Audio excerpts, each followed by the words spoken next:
and then now 2024. We didn't have this level of engagement before. Is it that we don't want to pay taxes? Are we complaining too much, Diana? I don't think we are complaining enough. That's actually the problem.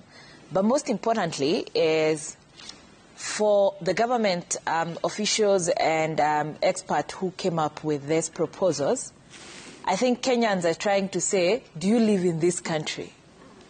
Do you understand the pain that we already have from the ambition of 50 billion, then to 150, now to 300? Where is this money? And most importantly, where then is it going?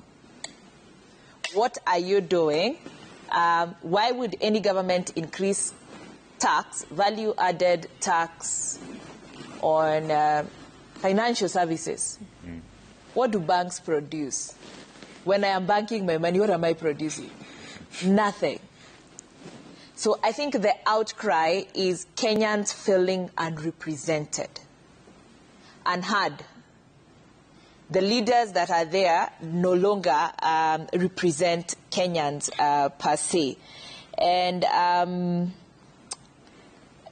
let me just speak to the issue of value-added tax and the banking sector.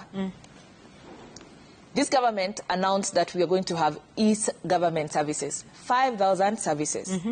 How do you pay for those services? Mobile banking. Yeah. So all government services will increase by this 16% by the increased 5% excise duty. Yeah. What is there? What is being produced when I'm getting a birth certificate or a death certificate? And there are no exemptions to any services. All services are going to be subjected to all this.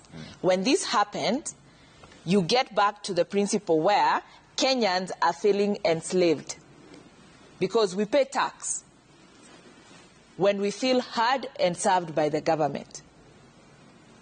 When tax becomes this extractive and oppressive, then we better speak up and die. Indeed. But at least we did something.